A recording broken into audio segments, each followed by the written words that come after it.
Mabibilis na balita tayo. Huli sa Quezon City ang babaeng tumangay umano sa sanggol ng kanyang kasambahay sa Leyte. Gumamit pa raw ng mga pekeng dokumento si Jovena Caduan para irehistro ang bata bilang kanyang anak. Naibalik na sa tunay niyang pamilya ang batang 3 taong gulang na ngayon.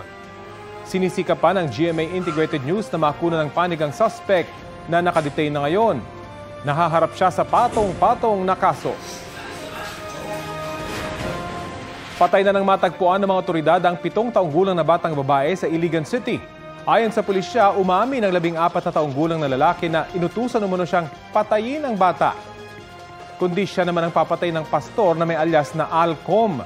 Nasa kustodiya na siya ng DSWD Iligan para sa intervention. Inutugis na ng mga otoridad ang sinasabing pastor.